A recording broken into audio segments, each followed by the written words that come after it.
This is wild! Nobody saw this coming, but now it's finally out in the open. Katt Williams just lit a match and tossed it straight into the middle of the conversation. What many people whispered about behind closed doors is now front and center, and the timing is crazy. 7 huge names were quietly removed from the Netflix Diddy documentary. And no, these weren't background figures or random faces. These were top-tier celebrities with serious influence, and Katt said this was coming months ago. And now, the dots are connecting fast. This isn't speculation anymore. This is patterns lining up in real time. Katt Williams officially stepped into the Netflix Diddy documentary chaos, and he did not hold back even a little.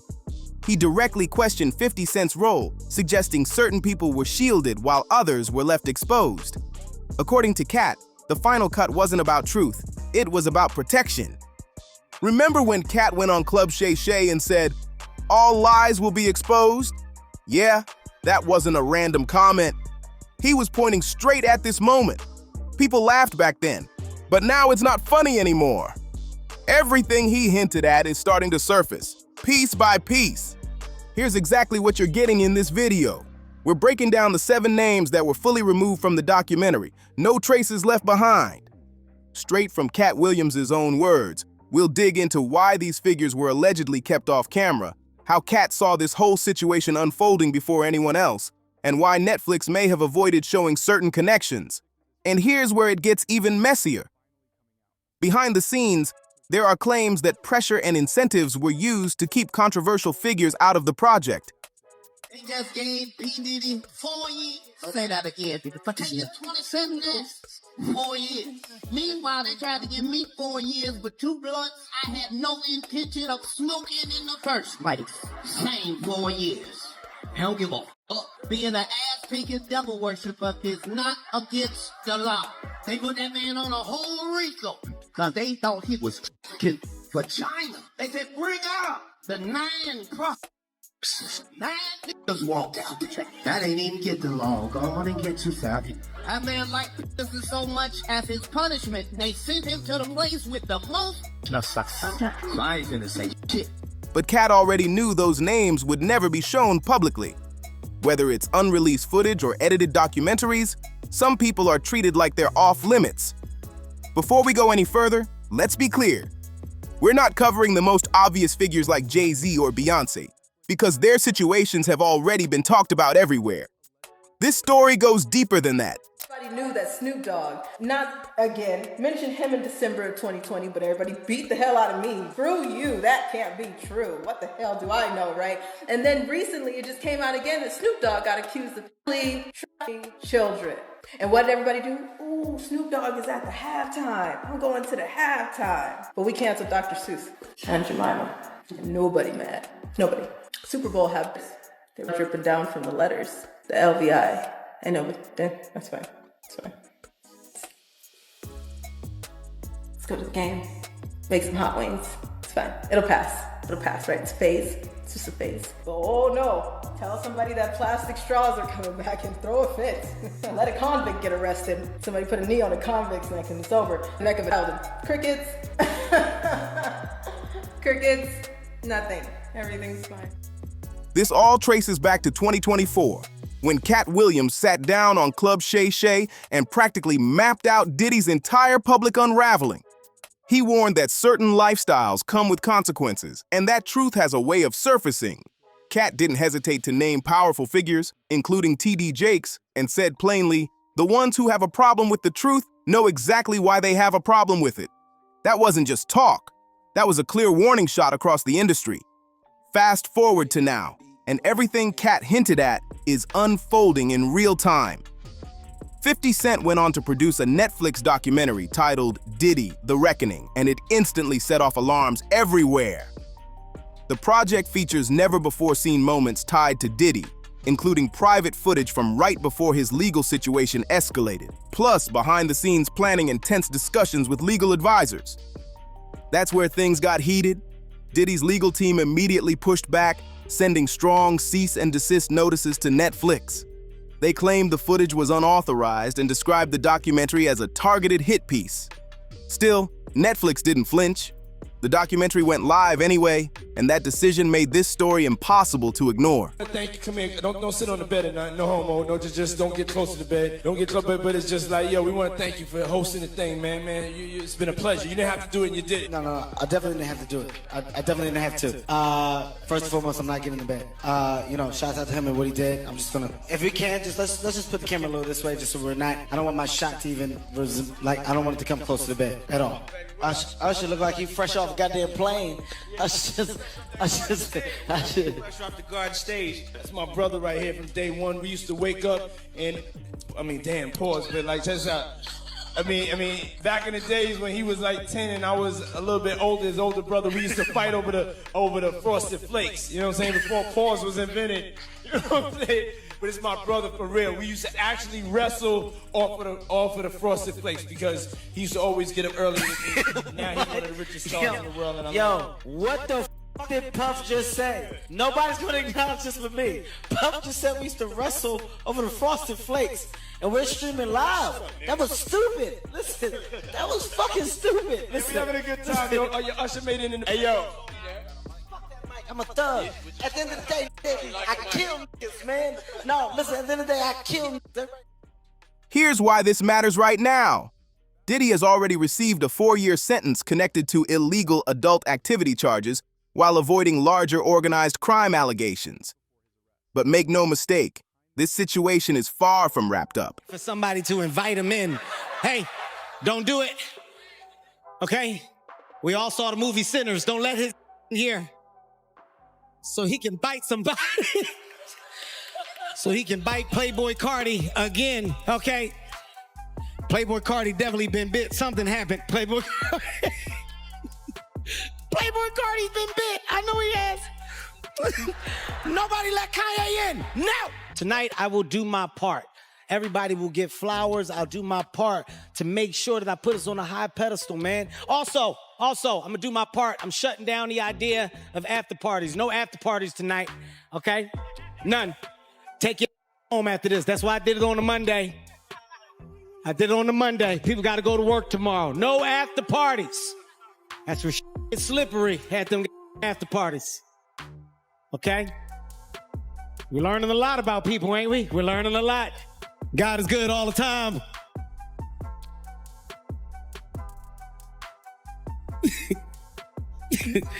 Kurt, that makes it right. Whatever I just said goes away.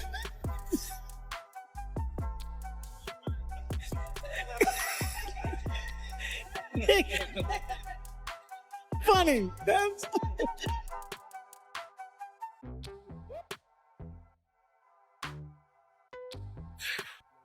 There are reportedly over 150 civil cases still moving through the system, and some claims involve young individuals, which authorities are handling with extreme care.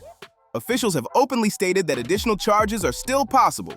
What really raised eyebrows is this.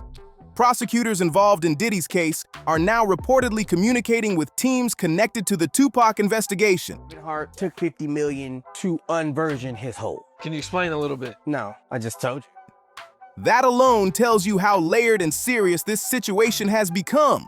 People are also claiming unreleased recordings exist that could expose other well-known figures doing things they'd rather keep private if those materials ever surface. And then Katt added more fuel. He cracked a joke recently that sounded playful on the surface, but anyone paying attention knew exactly what he was doing. That wasn't comedy for laughs. That was confirmation. Katt has been saying this for years, and now it's lining up exactly how he described it. He knows what happened. He knows who was around. And more importantly, he knows who was quietly protected while others took the heat. So let's get into the 7 names. First up, Snoop Dogg. Yeah, that name caught people off guard. Snoop and Diddy have long-standing connections going back decades, from business moves to social circles and music collaborations. No, this is freedom paper. No, I set the rules.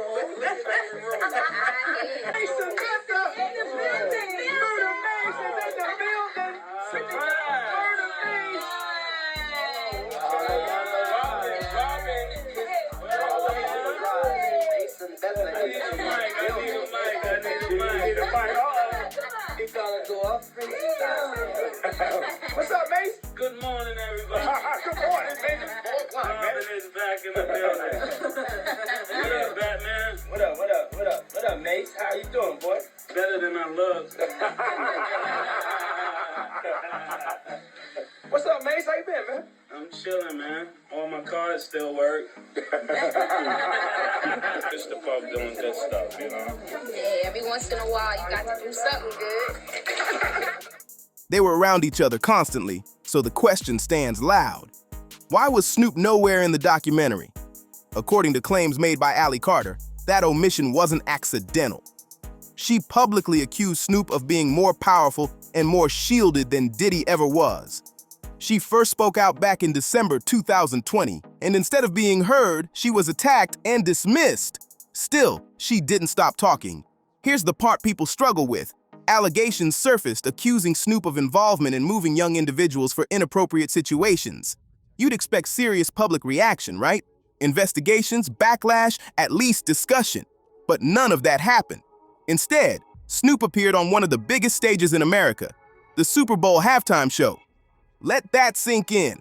Someone facing allegations that Sirius still received massive public praise.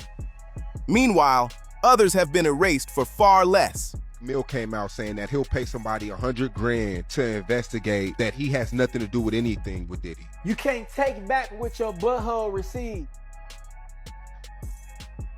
Allie Carter even pointed out symbolism she noticed during that halftime performance, saying the Roman numerals appeared to be dripping.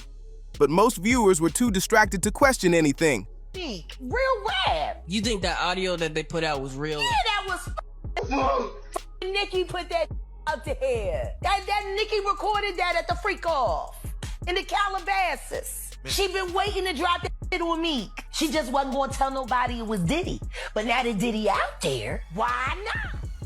So why did 50 Cent completely cut Snoop out of the documentary? Because Snoop is way too connected, way too protected. If 50 even hinted at exposing Snoop, this documentary would have been stopped before it ever saw the light of day. In hip-hop, there are certain figures who are treated like they're untouchable, and Snoop sits high on that list. Touching him would shake too many powerful rooms. Next up is Kevin Hart, and this one gets real interesting fast. Kevin has spoken about the Diddy situation, but notice how careful and calculated his words always are. He never goes too far, never says too much. And that's not by accident. Kevin used to attend Sean Combs' famous Flava Camp events. And if you know, you know. Those gatherings were known for being out of control, and Kevin was deep in that inner circle during those days. There's even viral footage floating around, often called the Frosted Flakes clip. Y'all, paparazzi spoke to Bieber, and all he had to say recently was that, "Don't ask me about that man ever. Some things I moved on from for my own peace." What's in that documentary? Let's just say people are finally waking up. He also goes on to say, "I was a kid, I didn't know anything, I don't ever want to talk about that again."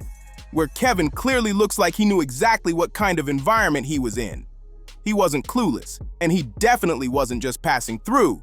Now here's where it gets spicy. Kevin recently hosted the BET Awards and slipped in jokes that flew over most people's heads. He joked about after parties and said, "That's where things get slippery." Then added, "We learning a lot about people, ain't we?" And followed it up with, "God is good all the time." On the surface, it sounded like regular Kevin Hart humor, but the subtext was loud. Kevin went even further. He made a point to say there would be no after parties, and he scheduled the show on a Monday so people had work the next day. That wasn't random. That was deliberate control of the environment. Then there's Orlando Brown. Yes, Orlando has a reputation for saying extreme things, but he claimed Kevin accepted a massive payout to completely change his public image. Believe it or not, the claim exists, and it adds another layer to the conversation. Here's what we do know for sure. Kevin has seen the industry's darker side up close. He was present, he witnessed things, and he understands how deep it goes. But now, Kevin is too successful, too valuable, and too protected to be pulled into this situation. That's why 50 Cent kept him out of the documentary. Protecting Kevin means protecting the comedy industry as a whole, and 50 wasn't about to crack that door open.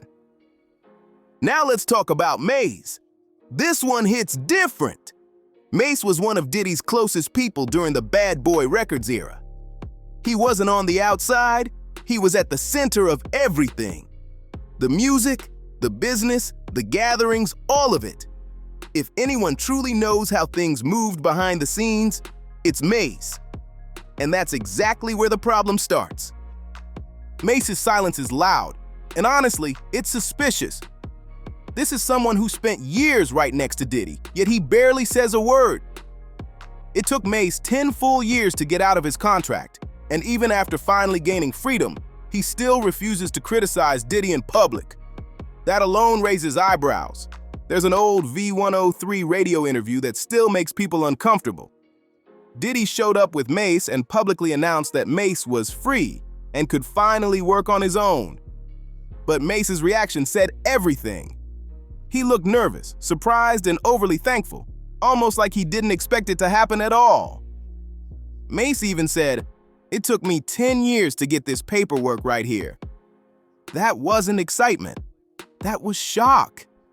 He couldn't believe his publishing rights were actually handed back to him. He later joked about Diddy doing something positive, and the tone alone told a deeper story. Imagine working with someone for decades and being stunned when they finally do right by you. That moment revealed more than any interview ever could. It showed that the control didn't fully disappear even after the paperwork was signed. So why did 50 Cent leave Mace out of the documentary? Simple. Including him would have raised uncomfortable questions. Is Mace staying quiet out of fear? Is there still influence behind the scenes? His silence alone would have forced viewers to ask what leverage might still exist. Instead of opening that door, 50 chose to leave Mace out completely. Now we have to talk about Meek Mill, and this one gets messy fast. Meek has been around Diddy and industry power players for years. For a long time, there were only whispers, nothing solid. But recently, his name started popping up more often in conversations people weren't ready for. Orlando Brown entered the chat again, and while he's known for extreme claims, he made a comment implying that some experiences can't be undone. The wording was wild, but the implication caught attention. Orlando has a history of calling things out early, and sometimes, uncomfortable as it is, pieces later line up. Then things got even stranger. An audio clip allegedly involving Meek Mill surfaced online, and people began claiming the second voice sounded like Diddy himself. No official confirmation, just speculation, but the internet ran with it. Jaguar Wright, who has spoken openly about industry secrets for years, said she believed the voice did sound like Diddy. True or not, the fact that Meek's name keeps circling these conversations explains why he didn't appear in the documentary either. The clip was disturbing and extremely damaging. It spread fast across social media, but just as quickly, it vanished. Posts were removed, links stopped working, and suddenly, it was like it never existed. That alone raised serious questions. So why did 50 Cent remove Meek Mill from the documentary? Simple answer. That audio was never officially confirmed. Including something unverified would have opened the door to massive legal trouble. Meek is still active, still powerful, and still well-connected. He has top-tier lawyers, serious resources, and the ability to tie Netflix up in court for years. From a business standpoint, 50 made the smart move. Avoid the legal chaos rather than include material that couldn't be proven beyond doubt. Now let's talk about Justin Bieber, because this situation is very different. Justin is not being framed as someone who did wrong. He is viewed as someone who was vulnerable. Justin spent time living around Diddy when he was very young, and there are old clips where Diddy openly talked about having access to Justin for a short period. Watching those old videos now hits differently. Justin looks uncomfortable, unsure, and clearly out of his element. So why wasn't Justin included in the documentary? Because 50 Cent chose to protect him. Recently, paparazzi asked Justin about the documentary, and his response stopped people in their tracks. Justin said, "Don't ask me about that man ever. Some things I moved on from for my own peace." Then he added, "What's in that documentary? People are finally waking up. I was a kid. I didn't know anything. I don't ever want to talk about that again." You could hear the weight in his voice. Justin was a child during that time. He didn't fully understand the situation, and he didn't have control over where he was placed or who he was around. Including Justin in the documentary would have meant reopening deeply personal experiences involving a minor, and that line should never be crossed. 50 made the right call here. Leaving Justin out wasn't about hiding the truth, it was about not exploiting someone who's clearly still processing what happened. Justin is focused on healing, building a stable life, and moving forward. He's married now, raising a family, and trying to protect his peace at all costs. He doesn't need the entire world reopening his pain just for views or entertainment. And that's exactly why 50 Cent chose not to include Justin in the documentary.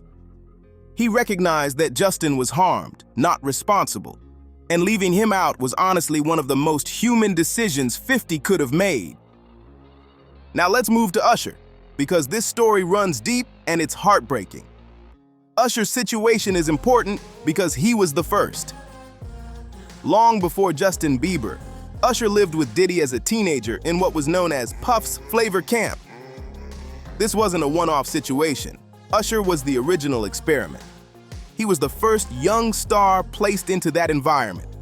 Usher has openly talked about seeing things at a young age that he could never forget. He's hinted for years that those experiences changed him in ways that stayed with him for life. Later on, Usher was also the one who introduced Justin Bieber to Diddy, a decision many believe he deeply regrets. So why did 50 Cent remove Usher from the documentary too? For the same reason he protected Justin. Usher is viewed as a victim, not someone who caused harm. Katt Williams warned the public about this exact pattern. He said talented young people are taken early, put into damaging situations, and shaped in ways that leave long-term scars. According to people close to the production, Usher's segment was simply too heavy to include. The details were described as extremely unsettling, even for a documentary focused on Diddy's controversies. What Usher went through was considered too disturbing for television and crossed lines that shouldn't be replayed for shock value. Usher has spent decades rebuilding, protecting his image, and focusing on his music. He's an R&B legend, a global icon, and someone who's clearly trying to move forward without reliving the most painful chapters of his youth. Leaving him out wasn't about hiding the truth. It was about not causing further damage. He's got kids of his own now, and dragging him back into that chapter would have reopened wounds that never fully healed. Pulling Usher back into this spotlight would have done more harm than good, and 50 Cent clearly understood that. Leaving him out wasn't about hiding facts. It was about not breaking someone all over again. And now we reach the biggest name on this entire list. The one that really matters. The one most people don't talk about because they don't even realize how powerful he is. Clive Davis. If you know the industry, you already know. Clive Davis sits above Diddy. He's the real gatekeeper. Diddy didn't move without approval. Decisions didn't get made without checking in. Clive Davis helped shape, guide, and control the careers of legends like Whitney Houston, Alicia Keys, and countless other massive stars. He's been in the music industry for over 50 years. He knows everyone, and more importantly, everyone knows him. Now, if people talk about Diddy's gatherings being out of control, then imagine what Clive Davis's rooms looked like back in the day. Diddy wasn't the boss, he was the worker. Katt Williams said it plainly. He said, Diddy was just a worker. Who is the boss? Clive Davis. So why did 50 Cent remove Clive Davis from the documentary? One word: fear. If Clive's name stayed in, this documentary would have never seen the light of day. Netflix wouldn't air it. Streaming platforms wouldn't touch it. Media outlets wouldn't promote it. Clive's influence runs through record labels, streaming companies, media networks, and boardrooms. Going after him would have ended the documentary before it even started. 50 knew that if Clive stayed in, you wouldn't be watching this right now.